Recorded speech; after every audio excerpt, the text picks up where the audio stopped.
नमस्कार दोस्तों, आप सभी का स्वागत है। फिजिकल एजुकेशन के यूजीसी नेट की कोचिंग का आज है हमारा लेक्चर नंबर 6। आज के लेक्चर का टॉपिक है energy systems in physical education, जिसे हम बायो एनर्जेटिक्स भी बोलते हैं। आज के लेक्चर में हम स्टडी करेंगे इंट्रोडक्शन टू बायो एनर्जेटिक्स, जिसमें हम कुछ बेसिक कॉन्सेप्ट्स को समझेंगे, जैसे ATP, CP, ADP, inorganic phosphate क्या होते हैं। फिर हम 3 एनर्जी सिस्टम्स हैं हमारी बॉडी में काम करते हैं। एक है एटीपी सिस्टम, एक है ग्लाइकोलिटिक और एक ऑक्सीडेटिव सिस्टम होता है, जिसमें क्रेब्स साइकिल और इलेक्ट्रॉन ट्रांसपोर्ट चेन आती है।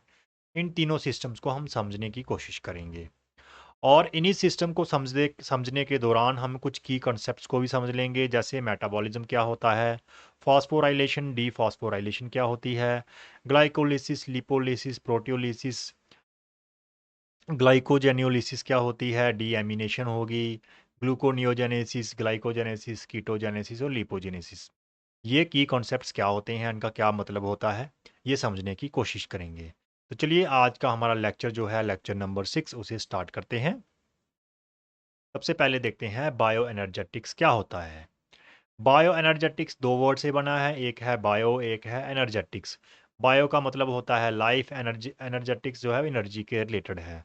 तो जिंदा रहने के लिए, हमारी लाइफ के लिए, हमें जिंदा रहने के लिए जो हमें एनर्जी चाहिए, वो एनर्जी हमारी बॉडी कैसे बनाती है और उसको कैसे इस्तेमाल करती है, वो हमें समझाता है बायो एनर्जेटिक्स। तो हमारी बॉडी कौन सी एनर्जी इस्तेमाल करती है, कहाँ सी एनर्जी इस्तेमाल करती है। तो आपने एक वर्ड बहुत बार सुना होगा, एटीपी नाम का शब्द, जिसकी फुल फॉर्म होती है adenosine triphosphate. Adenosine triphosphate, ATP. तो हमारी बॉडी एनर्जी लेती है एटीपी से। एटीपी में केमिकल एनर्जी स्टोर होती है। उस केमिकल एनर्जी को हम एटीपी से निकालते हैं और उसका इस्तेमाल करते हैं जिंदा रहने के लिए। अब एटीपी किस तरह का हो गया? एटीपी हो गया एक चार्ज्ड बैटरी की तरह, जिससे हम एनर्जी निकालते हैं और जिंदा रहते हैं, और वो बैटरी डेड हो जाती है। उस बैटरी को हम फिर से चार्ज करते हैं, फिर एनर्जी निकालते हैं। तो एटीपी से हम एनर्जी निकाल रहे हैं। ये एनर्जी स्टोर होती है एटीपी के अंदर। स्टोर है तो मतलब वो पोटेंशियल एनर्जी की फॉर्म में स्टोर है। काइनेटिक एनर्जी मोशन की वजह से होती है, स्टोर्ड एनर्जी जो है पोजीशन की वजह से, वो पोटेंशियल एनर्जी होती है। ये आप थोड़ा सा याद रखिए। डिटेल में पोटेंशियल एनर्जी और काइनेटिक एनर्जी क्या होती है हम आपको बायोमैकेनिक्स में समझाएंगे। तो अब एटीपी में जो एनर्जी स्टोर होती है वो हम कैसे निकालते हैं, कैसे निकालेंगे, वो थोड़ा सा समझते हैं। उसके लिए हमें देखना पड़ेगा एटीपी का जो फार्मूला है उसमें क्या क्या होता है। जैसे यहाँ पे दिख रहा है P3, 3 का मतलब है ट्राई, पी का हो गया फॉस्फेट। तो एटीपी क्या है? Adenosine triphosphate. इस फार्मूला को इधर क्लियरली दिखाया गया है। यहाँ पे आप देख सकते हैं कि एक एडिनाइन ग्रुप है, वो एडिनाइन ग्रुप जुड़ा हुआ है राइबोस के साथ। ये दोनों ग्रुप मिलके बनाते हैं एडिनोसाइन, जो एटीपी के नाम में आता है, एटीपी, एडिनोसाइन ट्राईफॉस्फेट। तो ये एडिनाइन और राइबोस मिलके बनाते हैं एडिनोसाइन। इस एडिनोसाइन के साथ, मतलब दोनों को बोलते हैं एडिनोसाइन, दोनों को मिला के। इस एडिनोसाइन के साथ जब एक फॉस्फेट जुड़ जाता है तो उसको बोलते हैं एडिनोसाइन मोनोफॉस्फेट। मोनो का मतलब वन, फॉस्फेट मतलब फॉस्फेट ग्रुप। जब इस एडिनोसाइन के साथ एक और दो दो फॉस्फेट जुड़ जाते हैं तो उसे हम बोलते हैं एडिनोसाइन डाईफॉस्फेट, दो फॉस्फेट वाला। और जब इस एडिनोसाइन के साथ एक, दो और तीन फॉस्फेट जुड़ जाते हैं तो उसको बोलते हैं एडिनोसाइन ट्राईफॉस्फेट, जिसे हम एटीपी बोल रहे हैं। एडिनोसाइन ट्राईफॉस्फेट, ट्राई का मतलब तीन, और डाईफॉस्फेट का हो गया दो, इसको बोलते हैं एडीपी। तो अब एनर्जी कहाँ पे है? यहाँ पे एनर्जी स्टोर होती है जो फॉस्फेट के ग्रुप्स होते हैं, वो आपस में जुड़े होते हैं केमिकल बॉन्ड्स के जरिए। ये केमिकल बॉन्ड्स में होती है स्टोर्ड एनर्जी। तो अब एनर्जी निकालनी है तो हमें ये बॉन्ड्स को तोड़ना पड़ेगा। तो इन बॉन्ड्स को हम तोड़ते हैं, कैसे तोड़ते हैं? क्या हम इन बॉन्ड्स को आरी से तोड़ते हैं या हथौड़े से? कैसे तोड़ते हैं? इन बॉन्ड्स को तोड़ते तोड़ते हैं हम हाइड्रोलिसिस के जरिए। अब ये हाइड्रोलिसिस क्या होता है? हाइड्रोलिसिस एक केमिकल रिएक्शन है जिसमें पानी का इस्तेमाल किया जाता है किसी भी मॉलिक्यूल को तोड़ने के लिए, और उससे वो मॉलिक्यूल दो हिस्सों में डिवाइड हो जाता है। जैसे यहाँ पे हम एटीपी को तोड़ेंगे हाइड्रोलिसिस से, तो ये एटीपी है, ये वाटर है। वाटर से रिएक्शन करी एटीपी की तो उसका बन जाता है एडीपी। क्यों बनता है एडीपी? क्योंकि इस एटीपी से एक फॉस्फेट टूट जाता है, एक फॉस्फेट ग्रुप अलग हो जाता है और एडीपी बच जाता है। और जब ये टूटता है फॉस्फेट तो इससे निकलती है एनर्जी। इसको शॉर्ट फॉर्म में हम ऐसे लिखते हैं, एटीपी प्लस वाटर जिससे बनता है एडीपी प्लस एक फॉस्फेट अलग हो जाता है और एनर्जी निकलती है। ये एनर्जी जो है ये कितनी होती है? ये एनर्जी होती है 7.3 किलो कैलोरीज। और अगर इसको जूल्स में देखो तो ये होती है 30.5 जूल्स। अब ये जो रिएक्शन हो रही है यहाँ पे, ये रिएक्शन क्या हो रही है? यहाँ पे हम एटीपी से फॉस्फेट को बाहर निकाल रहे हैं। तो ऐसा कोई भी प्रोसेस जहाँ पे हम फॉस्फेट ग्रुप को किसी मॉलिक्यूल से बाहर निकालते हैं उसको बोलते हैं डीफॉस्फोराइलेशन। फॉस्फोराइलेशन हो गया फॉस्फेट का जोड़ना, तो डीफॉस्फोराइलेशन हो गया फॉस्फेट का तोड़ना। हम एटीपी से फॉस्फेट को तोड़ते हैं, फॉस्फेट को अलग कर देते हैं और उससे एनर्जी निकलती है। तो इस रिएक्शन को, ये रिएक्शन रिवर्सिबल होती है, मतलब ये इस साइड भी काम कर सकती है। जो नीचे लिखा गया है कि एडीपी मतलब दो फॉस्फेट वाला एडिनोसाइन और एक फॉस्फेट, और इन दोनों को अगर हम जोड़ेंगे तो उससे एटीपी बन जाएगा। लेकिन इनको जोड़ने के लिए हमें एनर्जी डालनी पड़ेगी। तो वही चीज़ इधर आ गई। ये रिवर्सिबल रिएक्शन होती है, मतलब एटीपी और वाटर को का रिएक्शन करेंगे तो ये बन जाएगा, और अगर इन तीनों को यहाँ पे रखेंगे तो एटीपी और वाटर बन जाएगा। ये रिवर्सिबल रिएक्शन है। तो जब हम किसी मॉलिक्यूल में फॉस्फेट को जोड़ते हैं उसको फॉस्फोराइलेशन बोलते हैं। जब हम किसी मॉलिक्यूल से फॉस्फेट ग्रुप को अलग करते हैं तो उसको डीफॉस्फोराइलेशन बोलते हैं। तो ये दो प्रोसेस हो गए जिससे हम क्या करते हैं, एटीपी से एनर्जी निकालते हैं और फिर उस एडीपी में का फिर से एटीपी बनाते हैं। जब एटीपी जो है उसको उसके उससे जब एनर्जी निकलती है तो उसका बन जाता है एडीपी प्लस फॉस्फेट। और जिस रिएक्शन में एनर्जी बाहर निकल रही हो उस रिएक्शन को बोलते हैं एक्सर्गोनिक। एक्सर का मतलब होता है आउट। तो डी फास्फोराइलेशन एक्सर्गोनिक रिएक्शन है। वहीं फास्फोराइलेशन मतलब एडीपी में एक फॉस्फेट का जोड़ना। तो जब किसी को जोड़ना हो तो उसमें एनर्जी डालनी पड़ती है। जब एनर्जी डाल रहे हो तो वो है एंडरगोनिक। एंडर हो गया इन एनर्जी डालना। तो फास्फोराइलेशन एंडरगोनिक है, इसमें एनर्जी चाहिए, और डी फास्फोराइलेशन एक्सर्गोनिक है, ये एनर्जी को रिलीज करता है। तो इस तरह से हमारी बॉडी क्या करती है, इस तरह से हमारी बॉडी एटीपी जो चार्ज्ड बैटरी होती है उसमें वाटर के साथ रिएक्शन करके उससे एनर्जी हम लेते हैं और एटीपी का बन जाता है ADP plus phosphate. Battery dead होगी तो इस बैटरी को फिर से चार्ज करने के लिए हम क्या करते हैं, हम इलेक्ट्रिसिटी के साथ लगाते हैं ना। तो हम एनर्जी डालेंगे, एनर्जी डालने से एडीपी और फॉस्फेट जुड़ जाएगा, जुड़ के फिर से एटीपी बना देगा। एटीपी चार्ज बैटरी होगी, उसको इस्तेमाल करेंगे एनर्जी, फिर वो डेड हो जाएगी, फिर वो चार्ज हो जाएगी। इस तरह से काम चलता रहता है। अब एटीपी से हम एनर्जी तो ले रहे हैं, बट अगर फिर से एटीपी बनाना हो तो हमें एनर्जी चाहिए। ठीक है। अब एटीपी हमने बना लिए जब, तो आपने एक बार एटीपी बना लिए तो क्या वो ज़िंदगी भर काम करते हैं? बिल्कुल नहीं। हमारी बॉडी जो है बहुत कम एटीपी स्टोर करके रखती है। हमारी बॉडी सिर्फ 80 से 100 ग्राम तक एटीपी को ही स्टोर करके रखती है। और ये इतने ही एटीपी होते हैं कि सिर्फ 2 से 3 सेकंड के लिए हमारी बॉडी काम कर सकती है। उतना ही एटीपी होता है, उससे ज़्यादा वो आ, हम काम नहीं कर सकते हैं अगर सिर्फ एटीपी पे डिपेंड होना हो। इसीलिए हमें बार बार एटीपी को जनरेट करना पड़ता है, बार बार बैटरी को चार्ज करना पड़ता है ताकि और एनर्जी मिलती रहे। क्योंकि ऑलरेडी जो एटीपी बने पड़े होते हैं हमारी बॉडी में वो 2 से 3 सेकंड का टाइम ही निकालते हैं। तो और ज़्यादा काम करने के लिए हमें और एटीपी बनाने पड़ते हैं।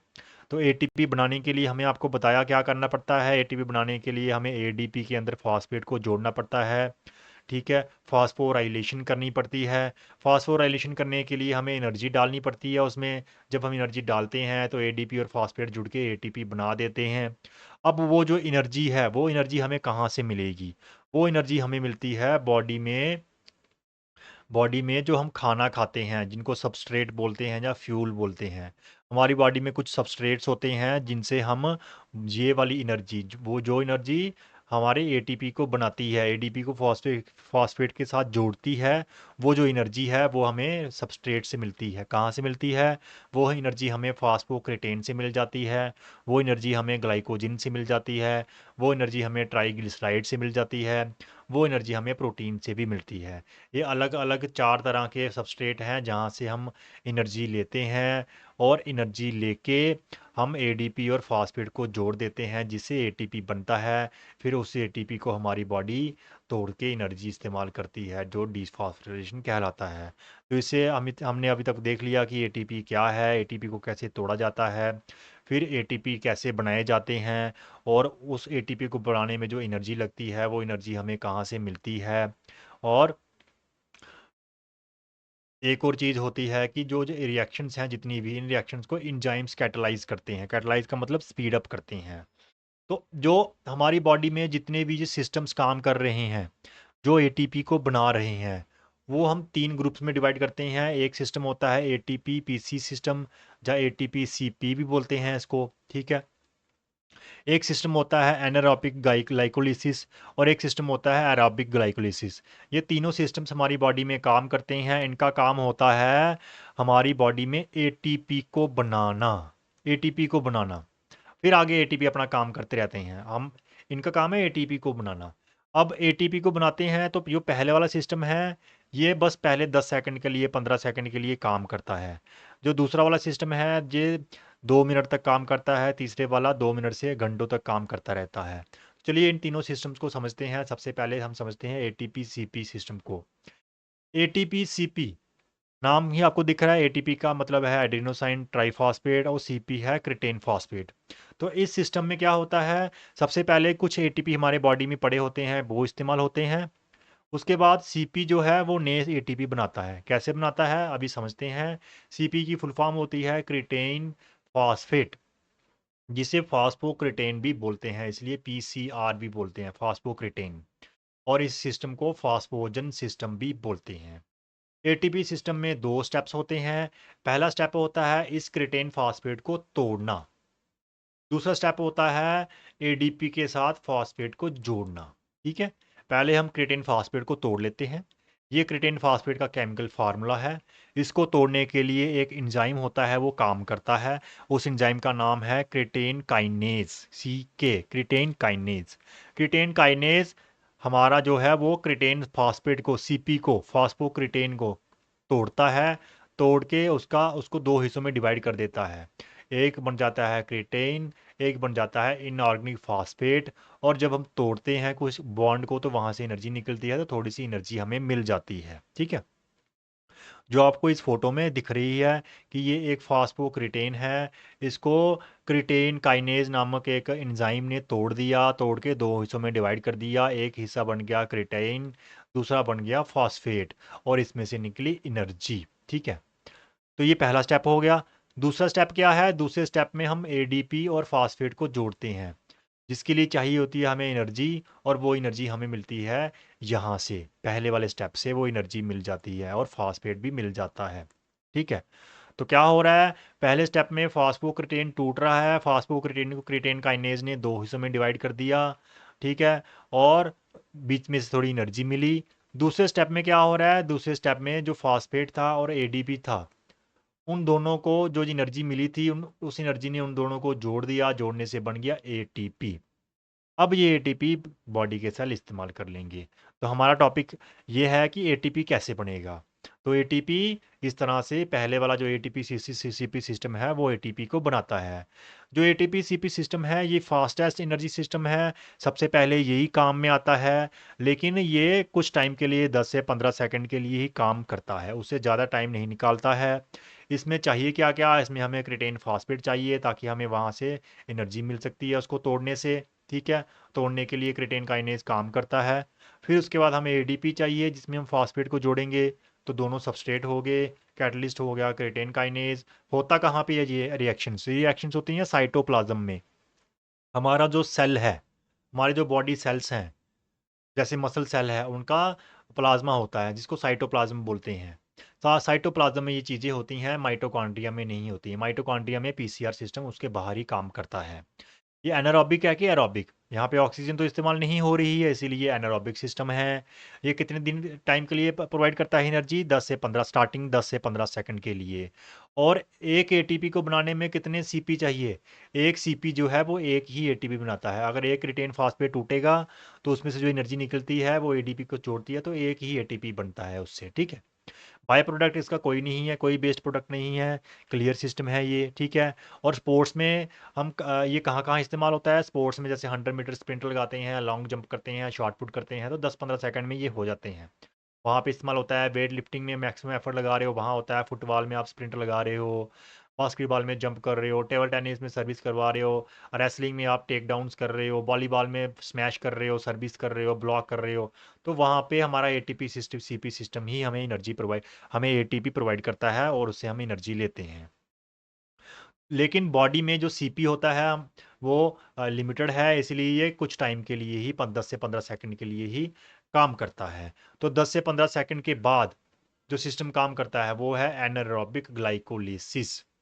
एनारोबिक ग्लाइकोलिसिस क्या करता है? ये ग्लूकोज को तोड़ता है, वहां से एटीपी बनाता है। ये तीनों सिस्टम्स का काम क्या है? एटीपी बनाना। फिर हमारी बॉडी उस एटीपी को तोड़ के वहां से एनर्जी निकालती है। इनका काम है एटीपी बनाना। पहले वाला एटीपी सीपी सिस्टम कैसे एटीपी बनाता है मैंने आपको समझा दिया। अब समझते हैं दूसरा वाला। जब 15 सेकंड के बाद भी अगर हमें कंटिन्यू वॉक करनी है, काम करना है, तो तब एटीपी कहाँ से मिलेंगे? तब हमें मिलते हैं एनारोबिक ग्लाइकोलिसिस से। चलिए समझते हैं एनारोबिक ग्लाइकोलिसिस क्या होता है। ये एनएरोबिक ग्लाइकोलिसिस क्या होता है? सबसे पहले यहाँ पे एक वर्ड है ग्लाइकोलिसिस। ग्लाइकोलिसिस का लिसिस जहाँ पे भी होगा ना, LYSIS, लिसिस का मतलब है ब्रेक डाउन, और जेनेसिस का मतलब है बनाना। तो ग्लाइकोलिसिस है किसका? ग्लूकोज का तोड़ना। एनारोबिक हो गया बिना ऑक्सीजन के। जब हम बिना ऑक्सीजन के ग्लूकोज को तोड़ते हैं तो उससे भी हमें एटीपी मिलता है, लेकिन थोड़ा सा एटीपी मिलता है, और ये सिस्टम जो है सिर्फ 2 मिनट तक ही काम करता है। कौन सा सिस्टम? Anaerobic glycolysis system. इससे पहले हमने आपको बताया कि जो एटीपी सीपी सिस्टम है वो सिर्फ 15 सेकंड तक काम करता है। उसके बाद 15 सेकंड के लिए 2 मिनट तक हमारा एनारोबिक ग्लाइकोलिसिस काम करता है, जिसमें ग्लूकोज टूटता है बिना ऑक्सीजन के। जैसे 400 मीटर स्प्रिंट अगर आपने लगानी हो। तो एनारोबिक ग्लाइकोलिसिस में अगर हमने एटीपी बनाने हैं तो हमें क्या क्या चाहिए? हमें चाहिए ग्लूकोज, कुछ एंजाइम्स चाहिए जो उस ग्लूकोज को तोड़ेंगे, ठीक है। और ये होता कहाँ पे है? ये होता है साइटोप्लाज्म में। जैसे एटीपी सीपी भी साइटोप्लाज्म में ही होता है, माइटोकॉन्ड्रिया के अंदर ये नहीं होता है, उसे बाहर ही हो जाता है।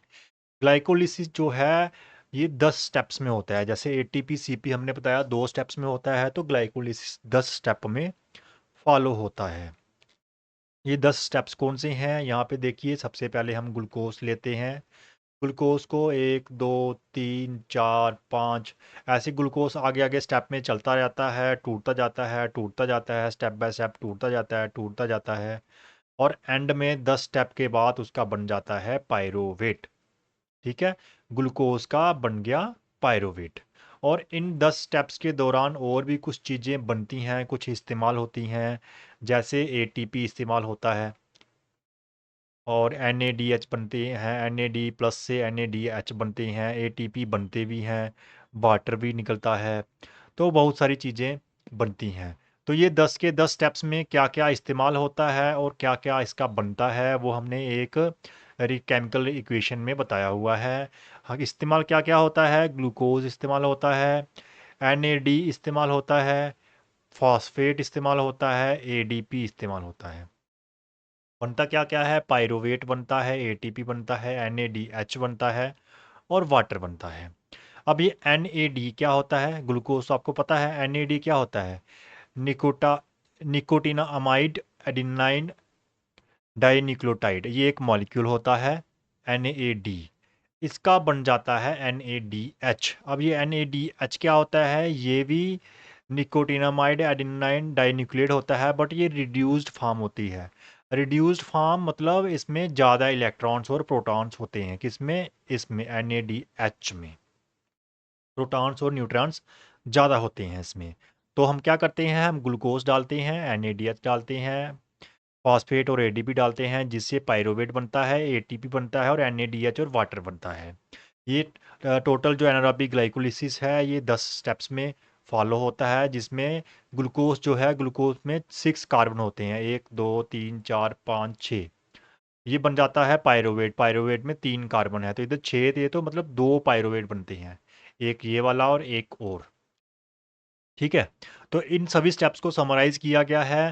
पहला, दूसरा और जो तीसरा स्टेप है, उसमें हम ATP का इस्तेमाल करते हैं ग्लूकोज को तोड़ने के लिए। ठीक है, ATP का इस्तेमाल होता है। फिर चौथा और पांचवा जो स्टेप है, ये ग्लूकोज टूट के 6 कार्बन एटम वाला ग्लूकोज टूट के 2 3 3 कार्बन एटम वाले मॉलिक्यूल्स बन जाते हैं, शुगर फॉस्फेट्स बन जाते हैं। फिर 6 स्टेप में NAD+ आता है और वो रिड्यूस्ड होके NADH बन जाता है, जिसमें उसको इलेक्ट्रॉन मिल जाते हैं, ये इलेक्ट्रॉन कैरियर है। और 7th स्टेप में ADP आता है और उससे ATP बनता है। 8th और 9th स्टेप में और मॉलिक्यूल्स बनते हैं, और 10th स्टेप में ADP आता है और ATP बनता है। हम 2 ATP इस्तेमाल कर रहे हैं, 2 यहाँ पे बन रहे हैं, 2 यहाँ पे, 4 नए बन रहे हैं। 2 इस्तेमाल हो रहे हैं, 4 नए बन रहे हैं, तो टोटल नेट प्रोडक्शन कितनी हो जाएगी? 2 की। 2 एक्स्ट्रा है ना, तो इसलिए 2 टोटल नेट ATP 2 निकलते हैं हमारे किसमें? Glycolysis, anaerobic glycolysis of glucose, glucose को बिना ऑक्सीजन के तोड़ने से। और लास्ट में एंड प्रोडक्ट बाकी जो बचता है वो है ATP, पायरोवेट और NADH। NADH कहाँ इस्तेमाल होता है हम आपको समझाते हैं बाद में। ATP तो आपको पता है कहाँ पे इस्तेमाल होता है, एनर्जी बनाने में। ये पायरोवेट का क्या होता है? पायरोवेट कहाँ जाता है फिर? पायरोवेट 2 बन रहे हैं, एक ग्लूकोज से 2 पायरोवेट बनते हैं। पायरोवेट जो है, अगर ऑक्सीजन नहीं है तो इस पायरोवेट को हमारी बॉडी जो है वो कन्वर्ट कर देती है लैक्टिक एसिड में। ठीक है, किसमें? Lactic acid fermentation, lactic acid L lactate, lactic acid बन जाता है। और पायरोवेट को लैक्टिक एसिड में कन्वर्ट करने के लिए लैक्टेट डिहाइड्रेनेज एक एंजाइम होता है, वो हेल्प करता है। और साथ में NADH जो था वो फिर से NAD+ बन जाता है, इलेक्ट्रॉन छोड़ देता है, फिर से NAD+ बन जाता है। ये जो NAD+ है फिर से इस्तेमाल हो जाता है। कैसे इस्तेमाल होता है अभी हम यहाँ पे दिखाएंगे। ये ग्लूकोज था, पहले 2 3 स्टेप में ATP इस्तेमाल किए, इसमें 4 5 6 7 8 9 10 स्टेप में आते आते उसका पायरुवेट बन जाता है। फिर पायरुवेट को लैक्टेट डिहाइड्रेनेज एंजाइम है वो तोड़ के उसको लैक्टिक एसिड बना देता है, जिसे लैक्टेट बोलते हैं। और जब ये लैक्टिक एसिड बनता है तो NAD से NAD+ बनता है, और वो NAD+ कहाँ पे इस्तेमाल होता है? वो हमारे यहाँ पे फिर से इस्तेमाल हो जाता है, जो हमने आपको इधर बताया था। ये जो NAD है, NADH बन रहा है, तो इसके लिए NAD+ होना भी चाहिए ना। वो NAD+ कहाँ से आता है? NAD+ आता है जब हमारा जो पायरुवेट है वो लैक्टिक एसिड में कन्वर्ट होता है। अब जो लैक्टिक एसिड है, आपको पता है लैक्टिक एसिड क्या होता है? Lactic acid acidic in nature होता है, जिससे मसल को थकान होती है। जब पायरुवेट लैक्टिक लैक्टेट में कन्वर्ट होता है बिना ऑक्सीजन के, तो वहाँ पे हाइड्रोजन भी बनता है, जिससे मसल pH एसिडिक हो जाती है, बर्निंग सेंसेशन होती है, एंजाइम एक्टिविटी कम हो जाती है और आपको थकान हो जाती है। इसलिए हमारी बॉडी क्या करती है? हमारी बॉडी जब ग्लूकोज से पायरुवेट बनाती है, पायरुवेट से लैक्टेट बनाती है, तो उस लैक्टेट को सेल से बाहर निकाल देती है। और ये जो लैक्टेट है ये बिल्कुल बेस्ट मटेरियल, लैक्टिक एसिड जो है वो बेस्ट मटेरियल नहीं होता है। लैक्टिक एसिड का हम इस्तेमाल करते हैं, हमारी बॉडी लैक्टिक एसिड का इस्तेमाल करती है और उससे फिर से ग्लूकोज बनाती है। ठीक है, पायरुवेट का लैक्टेट बनना उसको बोलते हैं लैक्टिक एसिड फर्मेंटेशन। उसके बाद लैक्टेट का फिर से ग्लूकोज बनना, वो जो पूरा प्रोसेस है उसको बोलते हैं कोरी साइकिल। कोरी साइकिल क्या होता है? हम यहाँ पे समझते हैं फिर से स्टार्टिंग से, कि आपके पास ग्लाइकोजिन जहाँ ग्लूकोज आया, ग्लूकोज टूट के बना 10 स्टेप्स में पायरुवेट। पायरुवेट जो है, अगर ऑक्सीजन नहीं है, हमारे सेल्स के पास ऑक्सीजन नहीं पहुंच रही है, तो पायरुवेट जो है वो लैक्टिक एसिड बन जाता है। किसकी हेल्प से? लैक्टेट डिहाइड्रेनेज एंजाइम्स की वजह से वो लैक्टिक एसिड बन जाता है, जिससे NAD से NAD+ भी बनता है। तो ये लैक्टिक एसिड है, मसल से बाहर आता है, ब्लड वेसल में जाता है। ब्लड वेसल उसको लेके जाती है कहाँ पे? लीवर के पास, ये लीवर है। लीवर के पास लेके जाती है लैक्टिक एसिड को, जिसे लैक्टेट भी बोलते हैं। लीवर में वो लैक्टेट फिर से पायरुवेट बनता है, पायरुवेट से फिर से ग्लूकोज बन जाता है। वो ग्लूकोज फिर जाता है ब्लड स्ट्रीम में और फिर मसल्स के पास चला जाता है। इस तरह से ये साइकिल चलता रहता है, कोरी साइकिल, और हमारी बॉडी को ग्लूकोज मिलता रहता है। जब हमें ऑक्सीजन नहीं मिल रही है तो ग्लूकोज फिर से ये यहाँ पे बनता रहता है। तो इस तरह से लैक्टिक एसिड मसल से बाहर निकलता है और उसका ग्लूकोज बनता है लीवर में जाके। तो जब हम कार्बोहाइड्रेट के अलावा किसी और चीज़ से ग्लूकोज बनाते हैं, उसको बोलते हैं ग्लूकोनियोजेनेसिस। नियो क्यों लगाया हुआ है? ग्लूकोजेनेसिस होगा ग्लूकोज बनाना। नियोजेनेसिस क्यों है? क्योंकि कार्बोहाइड्रेट के अलावा ये लैक्टिक एसिड है ना, लैक्टिक एसिड से हम ग्लूकोज बना रहे हैं, तो लैक्टिक एसिड कार्बोहाइड्रेट तो नहीं होता है, इसलिए एसिड होता है। तो लैक्टिक एसिड से हम ग्लूकोज बना रहे हैं, इसलिए इस प्रोसेस को बोलते हैं ग्लूकोनियोजेनेसिस। और ग्लूकोज के तोड़ने के प्रोसेस को बोलते हैं ग्लाइकोलिसिस। जो हमने आपको की कॉन्सेप्ट्स बताए थे, वो हम यहाँ पे वन बाय वन हमें समझ आता जाएगा। तो इसको बोलते हैं कोरी साइकिल, जो हमारे लैक्टेट साइकिल होता है हमारी बॉडी में, जिसको लैक्टिक एसिड साइकिल भी बोलते हैं। और इसके स्टेप्स जो मैंने समझाए वो यहाँ पे लिखे हुए हैं, जिसमें एनारोबिक ग्लाइकोलिसिस होता है, फिर लैक्टेट ट्रांसपोर्ट होता है, फिर लीवर में जाके ग्लूकोज बनता है, फिर वो ग्लूकोज फिर से वापस मसल्स में आ जाता है, वही यहाँ पे लिखा हुआ है। तो इस तरह से हमारा जो एनारोबिक ग्लाइकोलिसिस है उसकी समरी है कि ये 10 सेकंड से 2 मिनट तक हमें एटीपी प्रोवाइड करता है, एनर्जी नहीं, एटीपी। फिर एटीपी से आगे एनर्जी निकलती है, इनडायरेक्टली तो एनर्जी ही दे रहा है, बट मेन है इसका एटीपी बनाना। ये एटीपी बनाता है एनारोबिक ग्लाइकोलिसिस। एक ग्लूकोज से कितने एटीपी बनते हैं? 2 एटीपी, इसमें एनारोबिक ग्लाइकोलिसिस में। और साथ में 2 पायरुवेट भी बनते हैं। ठीक है। इंटेंसिटी, इंटेंसिटी मतलब कितनी तेज आप एक्सरसाइज कर रहे हो, तो ये वाला काम करता है। जब हाई से वेरी हाई इंटेंसिटी में आप काम करते हो 2 मिनट के लिए, तो ये वाला सिस्टम काम कर रहा होता है तब, क्योंकि ऑक्सीजन नहीं पहुंच रही होती है, ऑक्सीजन इसमें रिक्वायर्ड नहीं है। 2 एटीपी बनाता है, बड़ी फास्ट फास्ट एटीपी बना देता है। बाय प्रोडक्ट इसका लैक्टिक एसिड निकलता है, हाइड्रोजन आयंस निकलते हैं, जिससे हमारा ब्लड पीएच जो है कम हो जाता है, सेल का पीएच कम हो जाता है और हमें थकान हो जाती है। लिमिटिंग फैक्टर है इसलिए, क्योंकि इसमें एसिड बिल्डअप होता है और मसल थक जाता है, इसलिए हम 2 मिनट से ज़्यादा, 1-2 मिनट से ज़्यादा फुल स्पीड में कोई काम नहीं कर सकते हैं, हमें रेस्ट करनी पड़ती है। ठीक है। तो ये था आपका दूसरा सिस्टम। पहला हमने देखा एटीपी सीपी सिस्टम, जो पहले 10 सेकंड के लिए हमें एटीपी प्रोवाइड करता है। एक सीपी से एक एटीपी निकलता है। दूसरा हमने देखा कि हम ग्लाइकोलिसिस को एनारोबिक तरीके से, एनारोबिक ग्लाइकोलिसिस करके उससे भी एटीपी पा सकते हैं। एक ग्लूकोज को तोड़ने से 2 एटीपी मिलते हैं इस सिस्टम में, और ये 10 सेकंड से 2 मिनट तक काम करता है। उसके बाद भी अगर आपको काम करना है, अगर हाँ, काम तो हम पूरा दिन करते रहते हैं, एनर्जी तो हम पूरा दिन इस्तेमाल करते रहते हैं, तो फिर वो तीसरा जो सिस्टम है वो मैक्सिमम एनर्जी बनाता है, वो है एरोबिक सिस्टम, जिसमें ग्लूकोज, फैट, प्रोटीन्स, इन सभी का इस्तेमाल करके एटीपी बनते हैं और ऑक्सीजन की हेल्प भी ली जाती है यहाँ पे। 2 मिनट से अगर ज़्यादा काम है तो ये वाला सिस्टम रोल आउट हो जाता है, इसका काम स्टार्ट हो जाता है, जैसे डिस्टेंस रनिंग, साइकिलिंग या डे टू डे वर्क करना हो आपको। एरोबिक ग्लाइकोलिसिस जो है वो एरोबिक जो एनर्जी बनाने का सिस्टम है वो यहीं से स्टार्ट होता है, ग्लूकोज से ही हमें ग्लूकोज मिला, ग्लूकोज का ग्लाइकोलिसिस हुआ, उस पर पाइरुवेट हो गया। ये हमने आपको समझाया एनारोबिक ग्लाइकोलिसिस में। अब उसमें हमने ये बताया कि अगर ऑक्सीजन नहीं है तो फर्मेंटेशन होती है, लैक्टिक एसिड फर्मेंटेशन होती है, जिससे लैक्टिक एसिड बन जाता है एंजाइम की हेल्प से, और उस लैक्टिक एसिड को हम बॉडी से बाहर निकालते हैं और वो लीवर के पास चला जाता है। बट अगर ऑक्सीजन है तो यहाँ तक तो सेम ही चलेगा, यहाँ तक पाइरोवेट तो बनेगा ही बनेगा ग्लूकोज का, 10 स्टेप वो चलेंगे ही चलेंगे। उन 10 स्टेप के बाद वो पाइरोवेट चला जाता है माइटोकॉन्ड्रिया के पास, जो पावर हाउस ऑफ सेल है। उस माइटोकॉन्ड्रिया में उस पाइरुवेट का आगे एटीपी बनाए जाते हैं। उस पाइरुवेट को लैक्टिक एसिड नहीं बनाया जाता है, वो माइटोकॉन्ड्रिया में चला जाता है। ये बाहर साइटोप्लाज्म में चल रहा था सारा कुछ, माइटोकॉन्ड्रिया के पास पाइरुवेट जाता है। ठीक है। तो माइटोकॉन्ड्रिया क्या होता है? हमने आपको सेल का स्ट्रक्चर जब पढ़ाया था आपको, तो उसमें हमने आपको बताया था कि जो माइटोकॉन्ड्रिया होता है वो सेल का एक ऑर्गेनली है। जैसे सेल में न्यूक्लियस होता है, ठीक है, सेल के गोल्जी अपरेटस होता है, सेल में सेल मेम्ब्रेन होती है, साइटोप्लाज्म होता है, लाइजोसोम्स होते हैं, वैसे ही माइटोकॉन्ड्रिया भी होता है सेल में, जिसको पावर हाउस ऑफ सेल बोलते हैं। क्यों बोलते हैं? क्योंकि उसमें बहुत ज़्यादा एटीपी बनाए जाते हैं। बड़ा करके देखोगे तो आपको माइटोकॉन्ड्रिया ऐसे दिखेगा, माइटोकॉन्ड्रिया की एक बाहर एक ऐसे बाहर मेम्ब्रेन होती है, माइटोकॉन्ड्रिया के बाहर एक दीवार होती है उसकी, उसके अंदर एक इनर मेम्ब्रेन भी होती है। ये इनर मेम्ब्रेन है, फोल्डेड है, फोल्ड उसके अंदर गए हैं, बाहर आए हैं, फिर अंदर गए हैं, फिर बाहर, फिर अंदर, ये देखो कंटिन्यू है और इधर जाके जुड़ जाती है, ये एक मेम्ब्रेन है। तो डबल मेम्ब्रेन स्ट्रक्चर है, एक आउटर मेम्ब्रेन है, एक inner membrane, folded inner membrane है, ठीक है। और इन दोनों मेम्ब्रेन के बीच में स्पेस है जिसको इंटरमेम्ब्रेनियस स्पेस बोलते हैं। ये नीचे लिखा हुआ है सारा कुछ। ये है बाहर वाली मेम्ब्रेन, ये काट के आपको माइटोकॉन्ड्रिया दिखाया गया है, और ये है अंदर वाली फोल्डेड मेम्ब्रेन, ठीक है।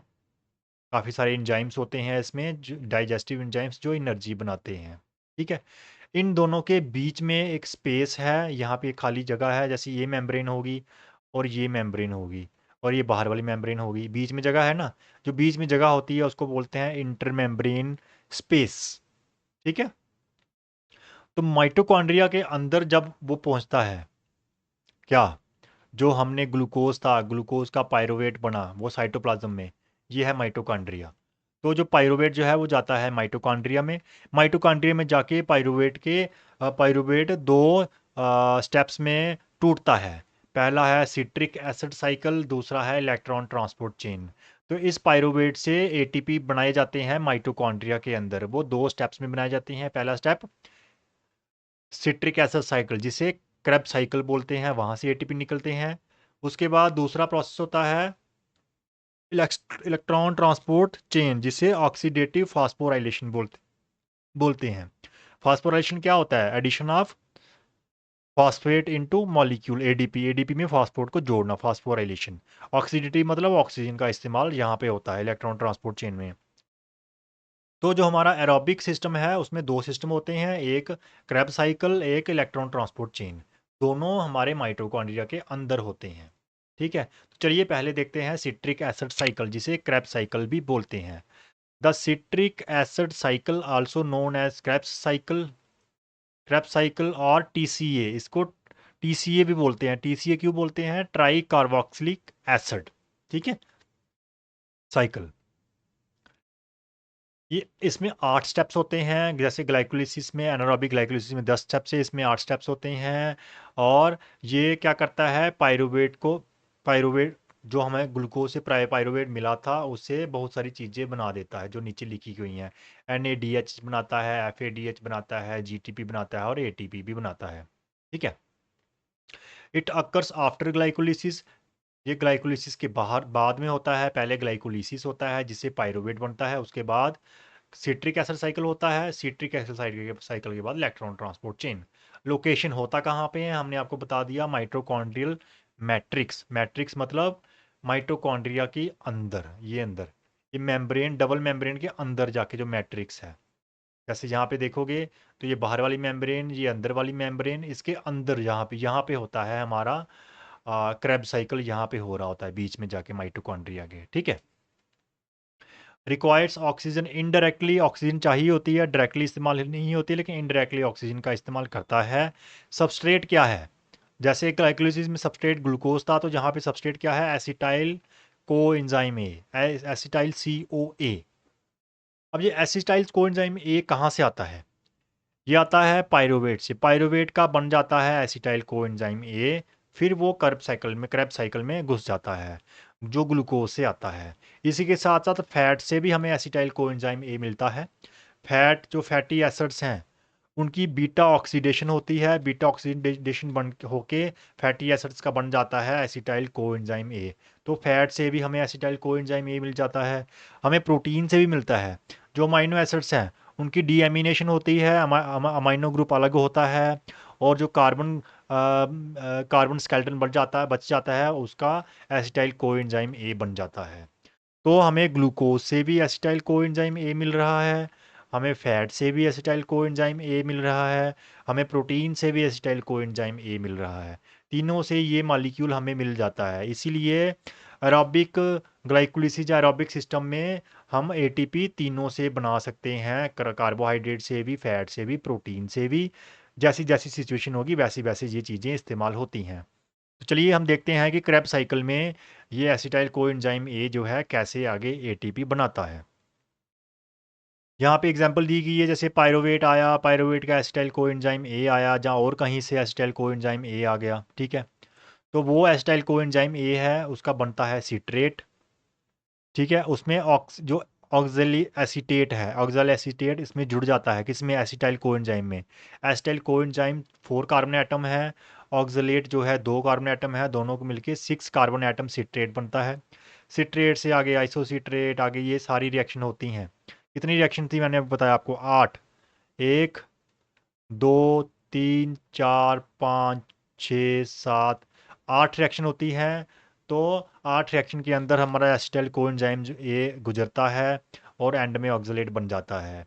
और यहाँ पे इस साइकिल में गुजरने के दौरान, जिस सिट्रिक एसिड साइकिल भी बोलते हैं, इसके दौरान बहुत सारी चीज़ें होती हैं। क्या होती हैं, ये NAD+ थे, इनके NADH बनते हैं, मतलब हाई इलेक्ट्रॉन मॉलिक्यूल बनते हैं। NADH जो इलेक्ट्रॉन कैरियर होते हैं वो बनते हैं, ठीक है।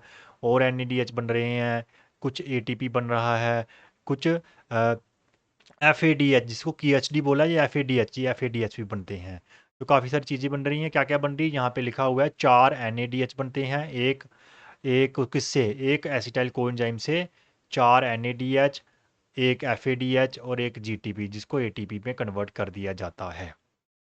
तो इस तरह से क्या हो रहा है, इस तरह से एसिटाइल कोएंजाइम ए जो हमें फैट, प्रोटीन और कार्बोहाइड्रेट से मिल रहा था, वो आगे जाके सिट्रेट बनता है। सिट्रेट से आगे एंड में 8 एक पूरे साइकिल में फॉलो होता है, जिससे हमें ATP मिलता है, हमें NADH मिलते हैं, हमें FADH मिलते हैं।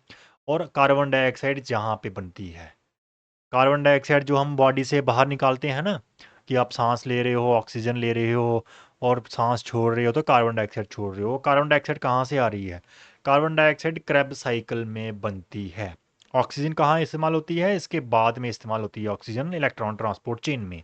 कार्बन डाइऑक्साइड जहाँ बनती है क्रेब साइकिल में, ठीक है। तो यहाँ पे लिखा हुआ है स्टेप बाय स्टेप क्या है, एसिटाइल के कोएंजाइम आता है हमारे क्रेब साइकिल में। एसिटाइल कोएंजाइम ए जो है वो 2 कार्बन एटम है और ऑक्सलेट 4 कार्बन एटम है, जो लास्ट में ऑक्सलेट बचता है वो फिर से मिल जाता है, सिट्रेट बना देता है। सिट्रेट जो है आगे टूटता है, टूट के 2 ऑक्सीजन, 2 कार्बन डाइऑक्साइड, 3 NADH, एक FADH, एक GTP जो ATP में कन्वर्ट हो जाता है, और लास्ट में फिर से ऑक्सलेट बच जाता है। वो ऑक्सलेट फिर से एसिटाइल कोएंजाइम के साथ जुड़ जाता है। इस तरह से ये सर्कल चलता रहता है, किसका, क्रेब्स साइकिल का। इसलिए इसको साइकिल बोलते हैं, लगातार रिपीटेडली चलता रहता है। एक ग्लूकोज मॉलिक्यूल जो है आपको पता है दो दो दो दो साइकिल कंप्लीट करता है। क्यों करता है 2 साइकिल कंप्लीट, क्योंकि हमने आपको बताया था एक ग्लूकोज से 2 पाइरुवेट निकलते हैं एनारोबिक ग्लाइकोलिसिस में, हमने आप समझाया आपको। तो 2 पाइरुवेट हैं तो 2 एसिटाइल कोएंजाइम निकलेंगे। तो इसीलिए एक ग्लूकोज मॉलिक्यूल से क्या क्या निकलता है, एक ग्लूकोज मॉलिक्यूल से जब एक बार टर्न होती है तो ये चीज़ें निकलती हैं, एक ATP, 3 NADH, दो एक FADH, 2 कार्बन डाइऑक्साइड, तो एक टर्न में। तो एक ग्लूकोज की 2 टर्न होती हैं, क्योंकि 2 एसिटाइल कोएंजाइम है, तो टोटल 2 टर्न में, मतलब एक ग्लूकोज जब टोटल क्रैब साइकिल से गुजरता है तो वो 2 ATP बनाता है, 6 NADH, 2 FAD और 4 कार्बन डाइऑक्साइड। तो ATP कितने बन रहे हैं, 2। हमारा ATP CP सिस्टम एक ATP बना रहा था, एक CP से हमारा एनारोबिक ग्लाइकोलिसिस एक ग्लूकोज से 2 ATP बना रहा था। उसके बाद उसका जो एंड में पाइरुवेट बचा, उसने 2 ATP और बना दिए, कहाँ पे, क्रेब साइकिल में। तो टोटल कितने हो गए, 2 पहले बने ग्लाइकोलिसिस में, 2 बने जहाँ पे, टोटल हो गए अभी तक 4 ATP बना दिए हैं हमने एक ग्लूकोज से। 4 कैसे, 2 ग्लूकोज से जब पाइरुवेट बना तो 2 वहाँ से निकले और 2 निकले आपके क्रेब साइकिल से। टोटल 4 ATP अभी तक बन चुके हैं ग्लूकोज से, और उसके साथ साथ और हमें NADH मिल चुका है, FADH मिल चुका है, और कार्बन डाइऑक्साइड जो हम बॉडी से बाहर निकालते हैं। लेकिन ये जो NADH और FADH हैं, ये क्या है, ये ऐसे मॉलिक्यूल्स हैं जिनके पास इलेक्ट्रॉन्स होते हैं, ठीक है। ये इलेक्ट्रॉन्स जाते हैं इलेक्ट्रॉन ट्रांसपोर्ट चेन के पास, इलेक्ट्रॉन को ट्रांसपोर्ट करने वाली चेन। इलेक्ट्रॉन को ट्रांसपोर्ट करने वाली चेन के पास जाके वहाँ पे 34 एटीपी निकलते हैं। यहाँ पे सिर्फ 4 निकले थे, लेकिन इलेक्ट्रॉन ट्रांसपोर्ट चेन में 34 एटीपी बनते हैं। तो मैक्सिमम एटीपी ये NADH और FADH से ही बनते हैं हमारी बॉडी में। और ये NADH और FADH कहाँ से मिल रहे हैं? हमें ग्लूकोज से ही मिल रहे हैं, एसिटाइल कोएंजाइम को तोड़ के। और ये NADH जो है ये हमें एनारोबिक ग्लाइकोलिसिस में भी हमारे लिए बना था। तो हम इलेक्ट्रॉन ट्रांसपोर्ट चेन के पास जाते हैं। तो इससे क्या हुआ, हमारा जो ग्लूकोज आया, ग्लूकोज से पायरोवेट बना, 2 एटीपी बाहर आ गए। ये पायरोवेट आगे गया माइटोकॉन्ड्रिया के अंदर। तो पहले इसका एसिटाइल कोएंजाइम बना, उससे वो एसिटाइल कोएंजाइम गया सिट्रिक एसिड साइकिल में, क्रेब्स साइकिल में। तो एक ग्लूकोज के 2 पायरोवेट थे, तो 2 साइकिल कंप्लीट हुए, जिससे 2 एटीपी निकले और कार्बन डाइऑक्साइड निकली, साथ में निकला NADH। वो NADH चला गया आगे चेन के पास, FADH निकला, वो भी चेन के पास चला गया। और जहाँ पे पायरुवेट जब बनाया था तब भी हमने आपको बताया था कि NADH निकलता है, वो भी चेन के पास डायरेक्टली चला जाता है। तो हमारी चेन जो है ट्रांसपोर्ट चेन, उसके पास NADH और FADH पहुंच चुके हैं। अब NADH और FADH से हम बनाएंगे ATP। तो ये ATP बहुत सारे होते हैं और ये बनते हैं इलेक्ट्रॉन, इस स्टेप को बोलते हैं इलेक्ट्रॉन ट्रांसपोर्ट चेन। ये इलेक्ट्रॉन ट्रांसपोर्ट चेन कहाँ पे होती है? जैसे हमने आपको बताया कि ये बीच वाला जो मैट्रिक्स है यहाँ पे होता है Krebs cycle. Electron transport chain कहाँ होती है? इलेक्ट्रॉन ट्रांसपोर्ट चेन होती है प्रोटीन्स की हेल्प से। वो प्रोटीन्स कहाँ पाई जाती हैं? वो प्रोटीन्स पाई जाती हैं, ये जो बाहर वाली आउटर मेम्ब्रेन है हमारी, हमने आपको समझाया था, ये अंदर वाली फोल्डेड मेम्ब्रेन है। ठीक है, इन दोनों के बीच में है स्पेस। तो जो प्रोटीन्स है वो कहाँ पाई जाती हैं? प्रोटीन्स पाई जाती हैं ये जो अंदर वाली जो मेम्ब्रेन है, इस मेम्ब्रेन के बीच में वो प्रोटीन्स फिट होती हैं। वो प्रोटीन्स मोटर का काम करती है, मोटर की तरह होती हैं, गेट्स की तरह होती हैं, और वो फिट होती हैं। जैसे ये बाहर वाली मेम्ब्रेन आ गई, ये अंदर वाली मेम्ब्रेन आ गई। इस अंदर वाली मेम्ब्रेन के अंदर बीच में देखो, ये एक प्रोटीन, ये दूसरी फिट हुई है, तीसरी, चौथी, ऐसे प्रोटीन्स फिट हुई होती हैं। ठीक है, एक चेन में। इसको बोलते हैं इलेक्ट्रॉन ट्रांसपोर्ट चेन। तो 5 तरह की प्रोटीन होती हैं। एक पहली वाली को 1 बोलते हैं, फिर एक 2 बोलते हैं, फिर 3, फिर 4, और ये 5 भी। 5 तरह की प्रोटीन्स होती हैं इलेक्ट्रॉन ट्रांसपोर्ट चेन में। और कुछ मॉलिक्यूल्स होते हैं, ये Q मॉलिक्यूल और CYT मॉलिक्यूल। Q मॉलिक्यूल और CYT जो मॉलिक्यूल है, ये इलेक्ट्रॉन को कैरी करते हैं, एक जगह से दूसरी जगह लेके जाते हैं। और ये प्रोटीन जो है ये मोटर का काम करती हैं। कैसे काम करती हैं, चलिए समझते हैं। ये हैं कहाँ पे? ये हमारी जो इनर मेम्ब्रेन है, उसके बीच में फिट होती हैं। कौन सी इनर मेम्ब्रेन? जो हमने आपको यहाँ पे बताई थी, ये माइटोकॉन्ड्रिया की ये इनर मेम्ब्रेन जो है, इसके बीच में प्रोटीन्स ऐसे फिट होती हैं, 1 2 3 4 5, 1 2 3 4 5 ऐसे प्रोटीन्स लगी होती हैं इसके बीच में। ठीक है, और बीच में इधर जो आउटर मेम्ब्रेन और इनर मेम्ब्रेन के बीच में स्पेस है, इसका इस्तेमाल किया जाता है। कैसे इस्तेमाल होता है, चलिए अभी समझते हैं। ये हमारी आ गई, ये ब्लू कलर की ये इनर मेम्ब्रेन। ठीक है, ये बीच में ग्रीन कलर की आ गई protein, protein 1, protein 2, protein 3, protein 4 और प्रोटीन 5, 5 प्रोटीन्स होती हैं। ये दो, एक Q और CYT, ये आगे इलेक्ट्रॉन कैरियर, छोटे छोटे इलेक्ट्रॉन को कैरी करने वाले मॉलिक्यूल। ये जो मेम्ब्रेन है, मेम्ब्रेन के इधर अंदर आ गया मैट्रिक्स, जहाँ पे क्रेब साइकिल हो रहा है। और ये बाहर वाली मेम्ब्रेन है, ये अंदर वाली मेम्ब्रेन है। इन दोनों के बीच में जगह जो है, इसको बोलते हैं इंटर मेम्ब्रेन स्पेस। तो हमने जो क्रेब साइकिल किया, क्रेब साइकिल से ATP तो मिल गए, साथ में हमें क्या मिला था? NADH, FADH, वो मिले थे। तो क्रेब साइकिल से जो NADH, FADH हैं, वो आते हैं कहाँ पे? इस प्रोटीन के पास, नंबर 1 के पास आते हैं। ये प्रोटीन क्या करती है? NADH क्या थे? NADH थे हाई इलेक्ट्रॉन मॉलिक्यूल्स। इनके पास बहुत सारे इलेक्ट्रॉन्स होते हैं। इलेक्ट्रॉन्स जो हैं वो इलेक्ट्रिसिटी का काम करते हैं। ठीक है, और ये जो है ये प्रोटीन्स हैं, ये मोटर का काम करती है। तो जैसे ही ये वाली जो मान लो ये NADH है, ये इलेक्ट्रॉन लेके इस मोटर के पास आया, तो इस मोटर को इलेक्ट्रिसिटी मिलेगी। इस मोटर को जब इलेक्ट्रिसिटी मिली, इस प्रोटीन मोटर को इलेक्ट्रिसिटी मिली, तो इस प्रोटीन मोटर ने क्या किया? हाइड्रोजन आयन को पंप कर दिया। कहाँ से कहाँ पंप किया? ये मैट्रिक्स है, ये जो दो मेम्ब्रेन्स के आउटर और इनर मेम्ब्रेन के बीच में जो स्पेस है, inner membrane inter membrane space, तो मैट्रिक्स से हाइड्रोजन को उठा के कहाँ फेंक दिया, स्पेस में फेंक दिया। जैसे हम यहाँ पे समझ लेते हैं, ये वाली जो बीच में मैट्रिक्स है, यहाँ से हाइड्रोजन को पकड़ के इस स्पेस में फेंक देती है वो मोटर। कौन सी मोटर? जो प्रोटीन 1 मोटर है। क्यों फेंक रही है? क्योंकि इसको इलेक्ट्रिसिटी, बिजली मिल रही है। कहाँ से? NaDH के पास इलेक्ट्रॉन है, वो इलेक्ट्रॉन इसको मिल रहे हैं, जिससे ये काम कर रही है और हाइड्रोजन को इधर फेंक रही है अंदर इंटरमेम्ब्रेनियस स्पेस में। वो इलेक्ट्रॉन जो है अब इस मोटर ने हाइड्रोजन फेंक दिया, वो इलेक्ट्रॉन फिर आगे जाते हैं दूसरी प्रोटीन के पास।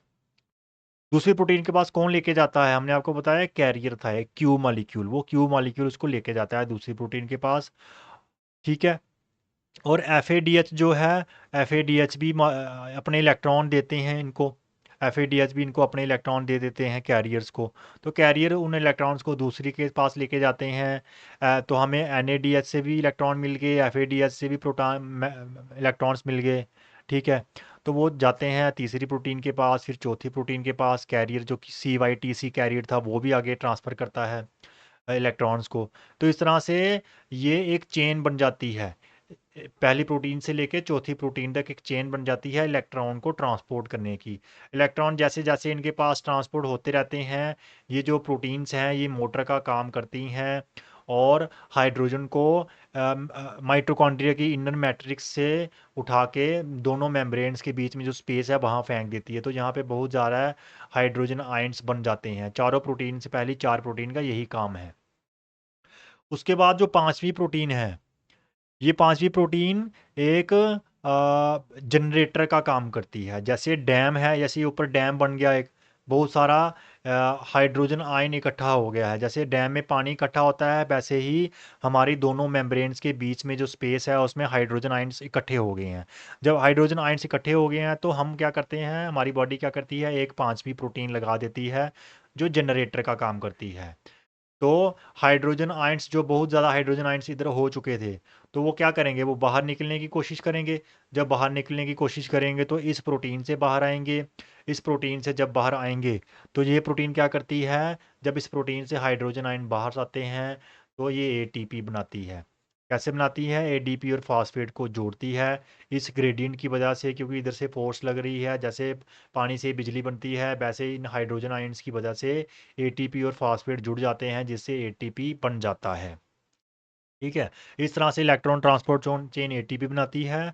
अब बात रही इलेक्ट्रॉन्स की। जो इलेक्ट्रॉन्स जहाँ से चौथे तक आ रहे थे, तो वो इलेक्ट्रॉन आगे कहाँ जाते हैं? आगे कोई जगह नहीं है इलेक्ट्रॉन्स को जाने की, इसलिए इलेक्ट्रॉन को हमें किसी के पास भेजना पड़ता है। हम किसके पास भेजते हैं? इलेक्ट्रॉन को हम ऑक्सीजन को दे देते हैं। तो ऑक्सीजन जहाँ पे इस्तेमाल होती है, ऑक्सीजन जहाँ पे इलेक्ट्रॉन को रिसीव करती है, ऑक्सीजन इलेक्ट्रॉन को रिसीव करके पानी बना देती है, वाटर। ऑक्सीजन और हाइड्रोजन मिलता है, साथ में उनको इलेक्ट्रॉन मिलता है, इन तीनों का जोड़ बन के बन जाता है वाटर। तो ऑक्सीजन जहाँ पे इलेक्ट्रॉन ट्रांसपोर्ट चेन में काम करती है, क्या काम करती है? इलेक्ट्रॉन को रिसीव करती है और उसका वाटर बनाती है। ठीक है। तो इस तरह से इलेक्ट्रॉन ट्रांसपोर्ट चेन क्या कर रही है, इलेक्ट्रॉन्स को ट्रांसपोर्ट कर रही है, जिससे ये प्रोटीन जैसी मोटर्स जो हैं वो हाइड्रोजन को पंप कर रही हैं, पहली 4, और पांचवी जो वो जो अब जनरेटर का काम कर रही है, जो ATP बना रही है, और इलेक्ट्रॉन्स जो हैं वो ऑक्सीजन रिसीव करके उसका पानी बना रही है, वाटर बना रही है। इस तरह से ATP बनते हैं और बहुत सारे ATP बनाए जाते हैं, जैसे यहाँ पे भी दिखाया गया है। ये नंबर 1 प्रोटीन है, ये हाइड्रोजन को पंप कर रही है। नंबर 2, नंबर 3, नंबर चारों पंप कर रहे हैं हाइड्रोजन को स्पेस के बीच में, दो मेम्ब्रेन्स के स्पेस के बीच में। कौन सी दो मेम्ब्रेन? माइटोकॉन्ड्रिया की इनर मेम्ब्रेन, माइटोकॉन्ड्रिया की आउटर मेम्ब्रेन, दोनों के बीच में जो स्पेस है। ठीक है। और एंड में लास्ट वाली प्रोटीन जो है वो जनरेटर का काम करके ADP और फास्फेट को जोड़ के ATP बनाती है। और जो हमारे इलेक्ट्रॉन्स हैं वो जाते हैं ऑक्सीजन के पास मिलके हाइड वाटर H2O बना देते हैं। यही चीज़ इधर लिखी हुई है। क्या लिखा हुआ है? लोकेशन क्या है? इनर माइटोकॉन्ड्रियल मेम्ब्रेन में होती है, माइटोकॉन्ड्रिया की इनर वाली मेम्ब्रेन में होती हैं ये चेन। कौन सी चेन? इलेक्ट्रॉन को ट्रांसपोर्ट करने वाली जो प्रोटीन की चेन्स होती हैं। ये एरोबिक है, ऑक्सीजन का इस्तेमाल करती है। ये सब बाकी वाली चीज़ों से जुड़ी हुई है, ग्लूकोज से पायरुवेट, वहाँ से ही हमें NAD मिलता है, हमें ग्लाइकोलिसिस से भी NAD मिलता है, NADH हमें क्रैब साइकिल से भी NADH मिलता है। तो वो सारे NADH इलेक्ट्रॉन्स को लेके आते हैं ATC के पास, NAD और FAD। ठीक है। काम कैसे करती है? NAD और FAD जो है वो अपने इलेक्ट्रॉन को डोनेट कर देते हैं इलेक्ट्रॉन ट्रांसपोर्ट चेन की प्रोटीन्स को। ये जो प्रोटीन्स हैं पहली से लेके चौथी प्रोटीन को डोनेट होता है और वहाँ से पास ऑन होता है इलेक्ट्रॉन। इलेक्ट्रॉन जब मूव करता है तो प्रोटीन्स पंप करती हैं हाइड्रोजन को, कहाँ पे? इंटर मेम्ब्रेन स्पेस में पंप कर देती हैं, जिससे प्रोटॉन ग्रेडियंट, हाइड्रोजन आयन को प्रोटॉन भी बोलते हैं। तो प्रोटॉन ग्रेडियंट बन जाता है। ग्रेडियंट होता है डिफरेंस, तो इधर ज़्यादा प्रोटॉन हो जाते हैं, इधर कम हो जाते हैं। तो जब जब ग्रेडियंट होता है तो ज़्यादा से कम की तरफ अपने आप ही फ्लो स्टार्ट हो जाता है। जब अपने आप ही फ्लो स्टार्ट होता है तो जो प्रोटीन है लास्ट वाली वो फिर ATP बनाती है उस एनर्जी से, उस पावर से, उस ग्रेडियंट की हेल्प से। और जितने भी इलेक्ट्रॉन्स हैं उसे ऑक्सीजन रिसीव करके पानी बना देती है, वाटर बना देती है। तो NAD से एक NAD से ढाई ATP बनते हैं, एक FAD से 1.5 ATP बनता है। तो इस तरह से एक ग्लूकोज से काफ़ी सारे, आपको पता है NAD FAD बने थे। तो एक ग्लूकोज टोटल टोटल 28 से लेके 34 ATP तक बना देता है एक इलेक्ट्रॉन चेन के अंदर जब जाता है ग्लूकोज के NAD और FAD जितने भी इलेक्ट्रॉन्स थे। तो टोटल जो सेलुलर रेस्पिरेशन है, मतलब जब ग्लूकोज का पायरुवेट बना 2 ATP, पायरुवेट जहाँ एसिटाइल कोएंजाइम का जब NAD बना 2, वहाँ से ATP आए 4 हो गए। फिर NAD का ये 34 मिलके टोटल 38 तक ATP बन जाते हैं हमारे एक ग्लूकोज मॉलिक्यूल से टोटल टोटल। ठीक है। तो ये पूरा प्रोसेस यहाँ पे दर्शाया गया है। हमारा ग्लूकोज था, उसका एसिटाइल कोएंजाइम बना 2 ATP, acetyl coenzyme Krebs cycle में गया 2 ATP 4 हो गए। फिर क्रैब साइकिल में जाके जब उसने NAD बनाए और FAD बनाए, ये NAD और FAD क्या करते हैं? जो हमारी इनर मेम्ब्रेन है उसके अंदर जो प्रोटीन्स होती हैं, एक दो तीन चार प्रोटीन्स, उनके जरिए उनको इलेक्ट्रॉन्स देती हैं। वो इलेक्ट्रॉन्स क्या करते हैं? हाइड्रोजन को पंप कर देते हैं अंदर। फिर वो हाइड्रोजन जाता है लास्ट प्रोटीन के पास, वहाँ से फिर से बाहर आता है हमारे माइटोकॉन्ड्रियल मैट्रिक्स में, तो उसे ATP बनता है। ठीक है। ये पूरा प्रोसेस था हमारा बॉडी में एक ग्लूकोज से ATP बनाने का in the presence of oxygen. Oxygen इस्तेमाल होती है जहाँ पे? लास्ट में इलेक्ट्रॉन ट्रांसपोर्ट चेन में, और कार्बन डाइऑक्साइड बनती है क्रेब साइकिल में। ग्लाइकोलिसिस में बनता है लैक्टिक एसिड। अगर ऑक्सीजन नहीं हो, अगर ये वाला आगे वाला स्टार्ट नहीं करना हो, तो यहाँ से ही लैक्टिक एसिड बन जाता है। ठीक है। ये कुछ लिखा हुआ है कि यहाँ पे कितने कितने ATP बनते हैं, कहाँ कहाँ पे कौन कौन से स्टेप्स में, आप देख लेना, इसको रीड कर लेना कि कहाँ कहाँ पे कितने ATP बनते हैं। टोटल ATP कैसे 30 से 32 भी होते हैं। तो जहाँ से हमने देखा तीनों हमारे सिस्टम्स, पहला सिस्टम हमने देखा ATP CP सिस्टम। अगर हम रेस्ट कर रहे होते हैं तो हमारा जो ATP है वो क्या करता है? क्रिटेन के पास जाता है और क्रिटेन फॉस्फेट बनाता है। ठीक है। जब हम काम कर रहे होते हैं वही क्रिटेन फॉस्फेट जो है वो टूटता है, जिससे एनर्जी मिलती है और ATP बन जाती है। ये पहले वाला सिस्टम हो गया। दूसरे वाला हमने आपको बताया ब्लड ग्लूकोज या मसल में जो ग्लाइकोजिन है, वो दोनों ग्लूकोज पैदा करते हैं। ग्लूकोज आगे जाता है, वो टूटता है, ग्लाइकोलिसिस होता है। टोटल 10 स्टेप होते हैं, जिससे 2 पायरुवेट बनते हैं और 2 ATP निकलते हैं। और अगर ऑक्सीजन नहीं है तो उसका लैक्टिक एसिड बन जाता है और वो लीवर के पास चला जाता है। और अगर ऑक्सीजन है तो फिर आगे स्टार्ट होता है जो क्रेब साइकिल और इलेक्ट्रॉन ट्रांसपोर्ट चेन, जो हमारा सेलुलर रेस्पिरेशन है, जो हमारे माइटोकॉन्ड्रिया के अंदर होती है, जहाँ पे ऑक्सीजन इस्तेमाल होती है। और जब ये होता है तो वहाँ पे चाहिए एसिटाइल कोएंजाइम ए। तो एसिटाइल कोएंजाइम ए जहाँ तो यहाँ से आएगा पायरुवेट से, जहाँ हमें फैट से भी मिल जाता है और अमीनो एसिड से भी मिल जाता है, जिससे ATP, बहुत ज़्यादा ATP बनते हैं और कार्बन डाइऑक्साइड बनता है, वाटर बनता है, कुछ हीट भी प्रोड्यूस होती है। तो इस तरह से हमारे तीनों सिस्टम्स काम करते हैं। ATP CP 10 सेकंड के लिए, एनारोबिक ग्लाइकोलिसिस 10 से 2 मिनट के लिए, और एरोबिक सिस्टम जो है वो 2 मिनट से कुछ कई घंटों तक चलता रहता है, क्योंकि हमें ऑक्सीजन मिलती रहती है, हम सांस लेते रहते हैं, ATP बनाते रहते हैं, इलेक्ट्रॉन ट्रांसपोर्ट चेन काम करती रहती है। तो इस तरह से हमारी बॉडी में मेटाबॉलिज्म चलता है। और हमारा खाना जो है वो टूटता है, टूट के उसकी एनर्जी बनती है, उसकी ATP बनती है और ATP से हमें एनर्जी मिलती है। तो हम थोड़ा सा डिटेल में देख लेते हैं कि मेटाबॉलिज्म क्या होता है, एनाबॉलिज्म क्या होता है और कैटाबॉलिज्म क्या होता है। तो मेटाबॉलिज्म किसको बोलते हैं? अभी तक जितनी भी हमने केमिकल रिएक्शंस समझी हैं, जिससे हम एनर्जी को जहाँ तो कन्वर्ट कर रहे हैं, जहाँ उसे इस्तेमाल कर रहे हैं। ये सारी की सारी केमिकल रिएक्शंस आती हैं मेटाबॉलिज्म के अंडर। इन केमिकल रिएक्शंस में हमने देखा कि हम कुछ ऐसी चीज़ें कर रहे हैं जहाँ पे हम बड़े-बड़े मॉलिक्यूल्स बना रहे हैं, छोटे-छोटे मॉलिक्यूल्स को जोड़ के बड़े मॉलिक्यूल्स बना रहे हैं, जिसमें हम एनर्जी का इस्तेमाल कर रहे हैं। और कुछ ऐसी केमिकल रिएक्शंस देखी हमने जिसमें हम बड़े मॉलिक्यूल्स को तोड़ के छोटे-छोटे मॉलिक्यूल बना रहे हैं जिसमें एनर्जी निकल रही है। जो हमने आपको एग्ज़ाम्पल भी बताई थी कि जैसे ये एक बड़ा मॉलिक्यूल है, ये एटीपी है फॉर एग्ज़ाम्पल।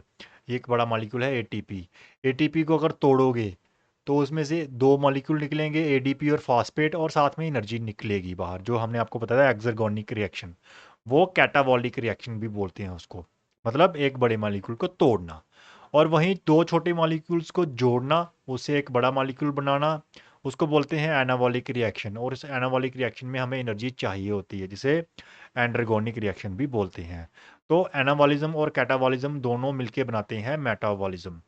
तो अभी थोड़ा-सा हम समझ लेते हैं, जो हमने देखा कि हमें एरोबिक रेस्पिरेशन के लिए को एसिटाइल कोएंजाइम ए चाहिए था।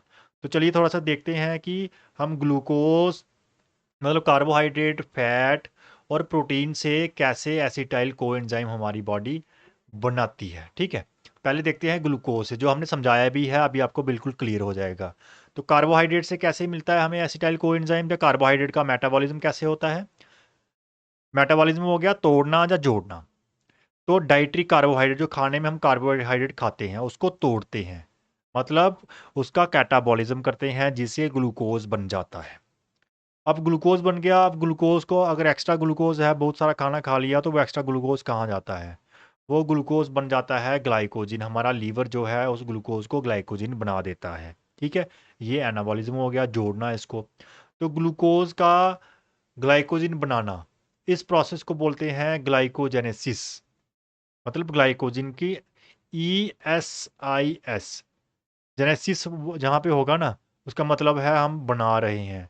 लाइसिस, LYSIS, जहाँ पे लाइसिस होगा उसका मतलब तोड़ रहे हैं। तो हम क्या कर रहे हैं, कार्बोहाइड्रेट खाया, उसका ग्लूकोज बना, ग्लूकोज को जोड़ के हमने ग्लाइकोजिन बना दिया, तो ग्लाइकोजेनेसिस हो गया, ठीक है? ये की कॉन्सेप्ट्स हैं, हमें यहाँ पे समझ आ जाएंगे।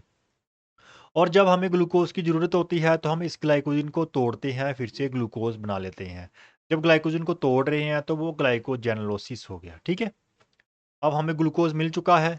ग्लूकोज को हम तोड़ते हैं और पायरुवेट बनाते हैं।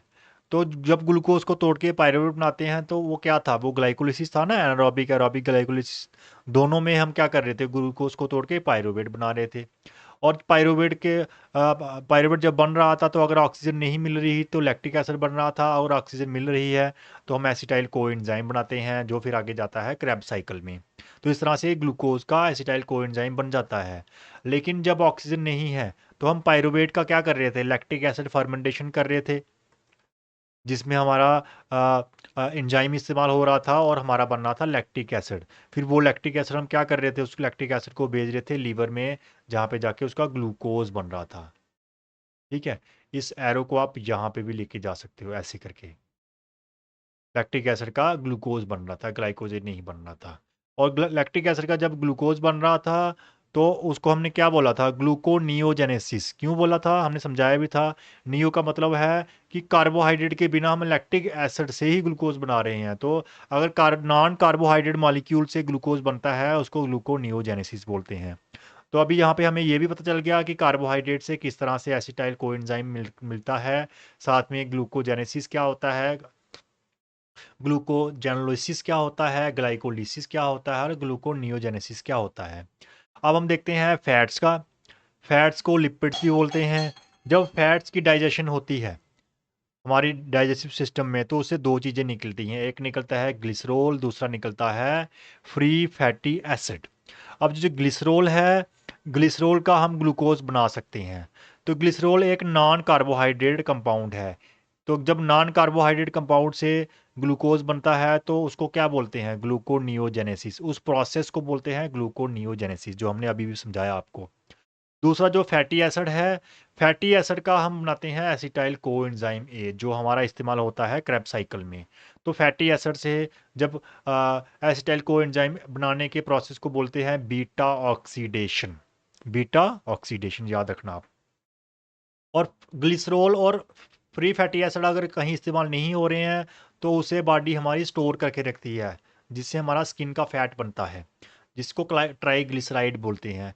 तो ट्राइग्लिसराइड कहाँ से बनते हैं? ग्लिसरॉल और फैटी एसिड का प्लस करके उनको एनाबॉलिक रिएक्शन करते हैं, उनको जोड़ देते हैं, जिससे लिपोजेनेसिस होता है। जेनेसिस हो गया बनाना, लिपो हो गया फैट बनाना, तो हमारा जो बॉडी फैट बनता है लिपोजेनेसिस, इन दोनों को जुड़ के। और जब हमें फैटी एसिड की ज़रूरत होती है तो हम इस ट्राइग्लिसराइड को, हमारी जो बॉडी है स्किन से फैट निकाल के उसको तोड़ती है, लिपोलिसिस करती है, LYSIS मतलब तोड़ना, लिपोलिसिस करती है और फैटी एसिड बनता है। फैटी एसिड से एसिटाइल कोएंजाइम ए, और एसिटाइल कोएंजाइम ए आगे चला जाता है कहाँ पे? क्रेब्स साइकिल में। और जो ग्लिसरॉल से ग्लूकोज बना ग्लूकोनियोजेनेसिस से, वो भी टूटता है, ग्लाइकोलिसिस होता है उसका, वो भी एसिटाइल कोएंजाइम बनाता है। और अगर हमारी बॉडी में कार्बोहाइड्रेट बिल्कुल ख़त्म हो जाए तो हमारा जो ब्रेन है, ब्रेन जो है वो फैटी एसिड को इस्तेमाल नहीं कर सकता है।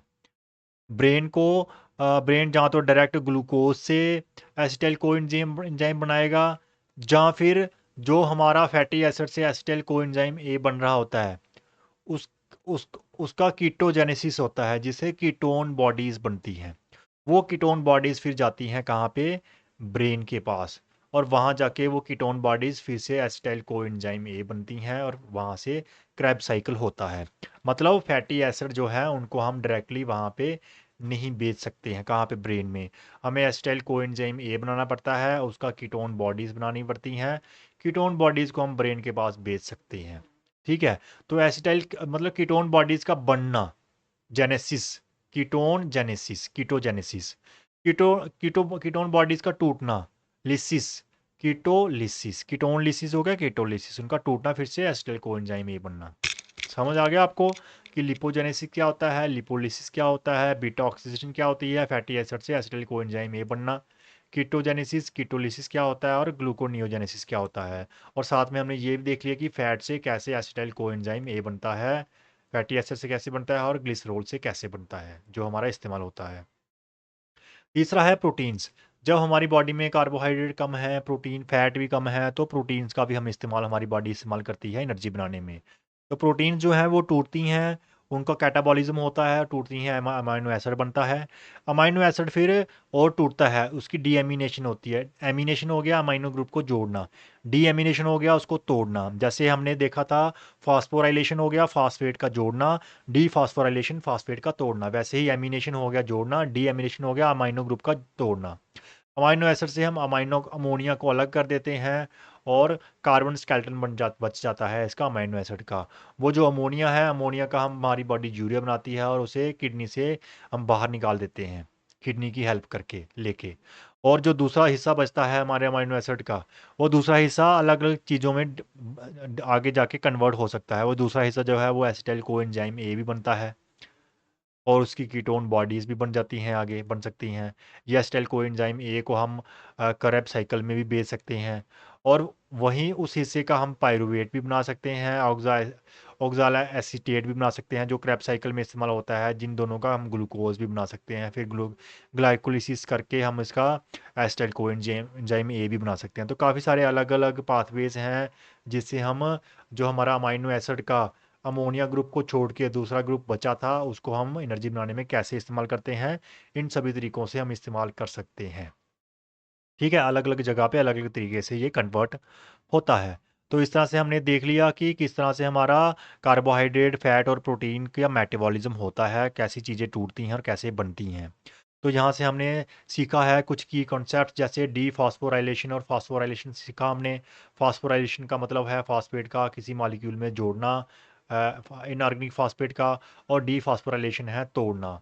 ठीक है, जिससे हम एटीपी और एडीपी बनाते हैं और तोड़ते हैं, जो हमें पता है। ग्लाइकोलिसिस हमने देखा कि ग्लूकोज का तोड़ना, जिससे पायरुवेट बनता है। ग्लूकोनियोजेनेसिस का देखा हमने कि ग्लूकोज का बनाना किसी नॉन कार्बोहाइड्रेट सोर्स से, जैसे लैक्टेट से, ग्लिसरॉल से, ग्लूकोनिक अमाइनो एसिड से। ठीक है। ग्लाइकोजेनेसिस हो गया ग्लाइकोजिन का बनना, ग्लूकोज मिलके ग्लाइकोजिन बन जाते हैं लीवर में। ठीक है, लीवर और स्केलेटल मसल में पाए जाते हैं। ग्लूकोजेनियोलिसिस मतलब ग्लूकोजन का, ग्लाइकोजेनियोलिसिस मतलब ग्लाइकोजन का टूटना। जब ग्लाइकोजन टूटता है तो उसका बनता है ग्लूकोज।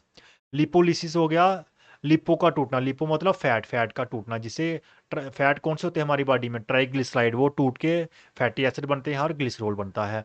बीटा ऑक्सीडेशन क्या होती है, फैटी एसिड का टूटना, फैटी एसिड टूट के एसिटाइल कोएंजाइम बनते हैं बीटा ऑक्सीडेशन से, जो हमने आपको बताया कि फैट से एसिटाइल कोएंजाइम कैसे बनता है।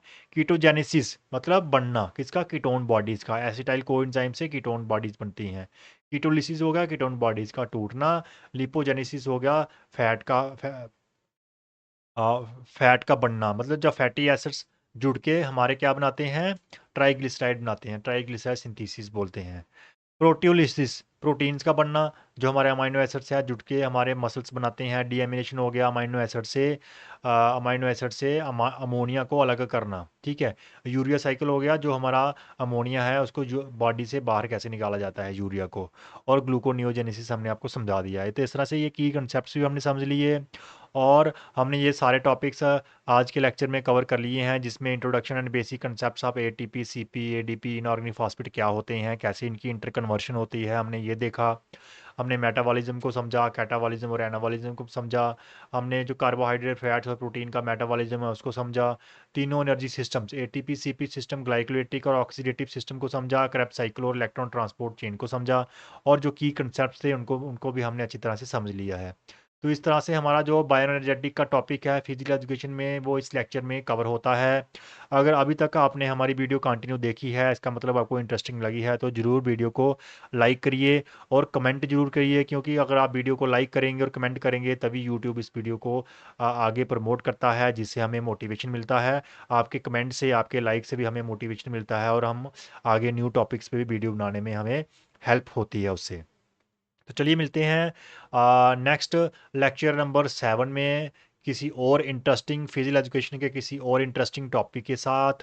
Till then, take care, be fit. Thank you.